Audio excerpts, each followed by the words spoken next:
Сәлем бәріне, қалдарыңыз қалай? Бүгін мен сіздермен бет күтіміндегі беттегі безеулерден қалай құтылуға болады және оңай жасалынатын лайфхактардың түрлерімен бөлісетін боламын.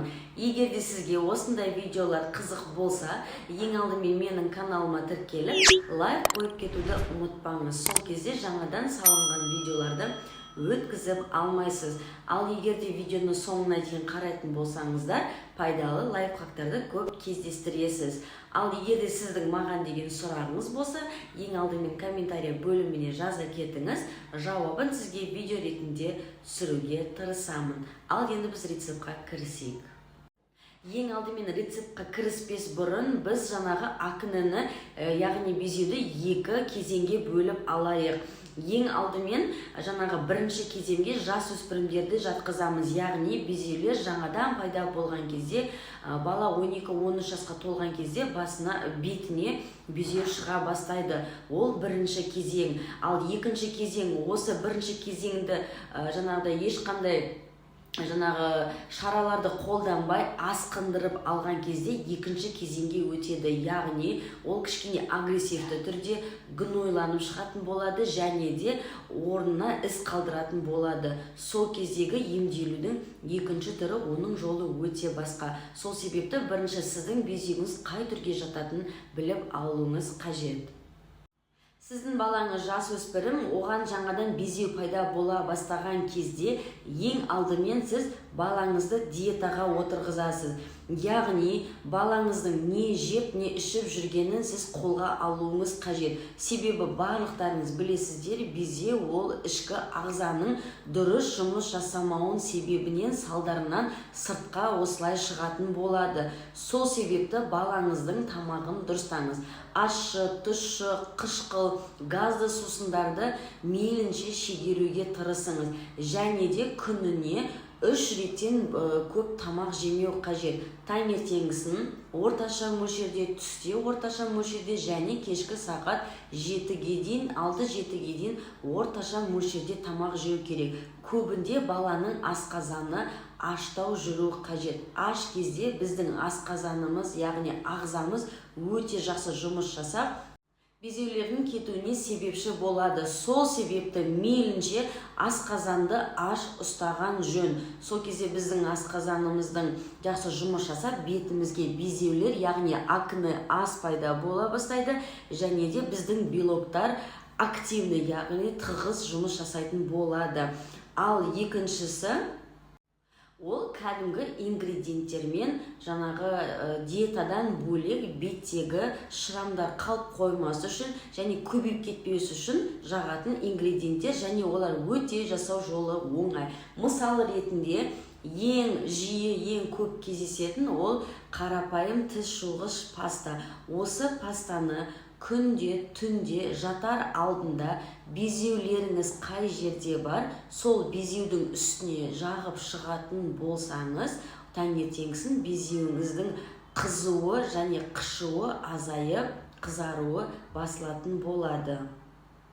Осы қарапайым паста, тіс жуғыш жаз мезгілінде сіздерді өте жақсы құтқаратын болады. Сол себепті күнделіксін жатар алдында міндетті түрде тіс жуғыш пастаны жағып шығыңыз. Ертесі күні бетіңіз қызып қышудан құтылатын боласыз. Ал екінші емдеуінің бір жолы ол қарапайым чеснок. Чеснокты өте майдалап езіп аласыз. Сол езілген чеснокты бетіңізге жағып шығасыз. Егер бетіңіз асқынып кеткен болса, безеу мен акнеңіз, онда сізге болмайды. Өйткені бұл тым қышқыл және де кішкене ашытады. Сол себепті жаңадан басталып келе жатқан безеулерге арналған рецепт. Және де тағы да лимонмен де бетіміздегі безеулерді, яғни акнеден құтылуымызға болады. Бірақ бұл цитрус болғандықтан күніне 1 рет қана жасау жеткілікті. Көп қолданып жүрмеңіздер. Мысалы ретінде бүгін лимонмен бетіңізді сүртетін болсаңыз, келесі күні чеснокпен сүртіп отырыңыз. Сол кезде аллергия сізде пайда болмайды. Ең алдымен жаңағы аллергия береді ме жоқ па тексеріп алу үшін шынтаққа 20 минутқа жағып қойып ұстайсыз. Егер қышып қызитын болса, онда сізге болмайды. Ал енді одан бөлек тағы да ең оңай түрі ол қарапайым бал.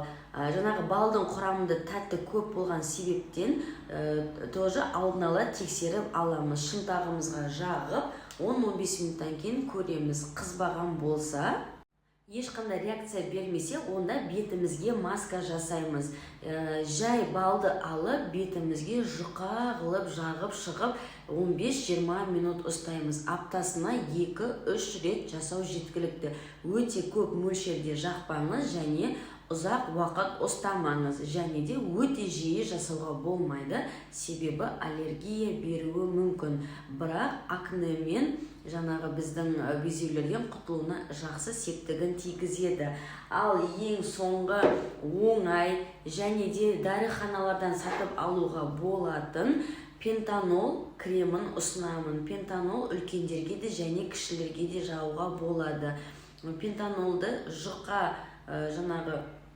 жұқа слоймен бетіңізге жағып шығасыз және де оны жуып тастаудың қажеті жоқ. Ал менің өзімнің ең жақсы көретін дайын кремім, бетім қызартып, бөрітіп, не болмаса жаңа безеу пайда болғанда, әйтеуір бетіме бір дұрыс емес бірдеме бола бастаған кезде мен The Orday деген мына осындан жақындатып қоямын. Скрин жасап алыңыздар. Каспи дүкендерінде сатылады, яғни Каспи магазиндарда бар. Бағасы 10 мыңға жетпейді, шамамен 8-9 мың болу қажет, граммы 30 грамм. Осыны бетіме жағамын, бетім тарылып, кеуіп, жаңағы бүкіл қызарғанның, қышығанның, жаңағы қызудың барлығын алады. Ең алдымен бұны жақпас бұрын бетімді жақсылап жуып аламын да, кәдімгі мұзбен бетімді сүртемін. Мұзбен бәрін сүртіп болғаннан кейін осыны жағып қойып жумаймын. Сізде жасап көріңіз. Ал бетіңіздегі акне өте қатты асқынып кеткен жағдайда болса, онда міндетті түрде сізге жаңағы дерматолог пен косметологқа барып тексерілу қажет. Және де міндетті түрде дәрумендер ішіп диетаға отыруды ұмытпаңыз. Сол кезде тезірек пайдасы тиетін болады. Одан басқа сұрақтарыңыз болса, комментарий бөліміне жаза кетіңіздер. Мен сізге көмектесуге тырысамын. Осы ингредиенттерді пайдаланып көріңіздер.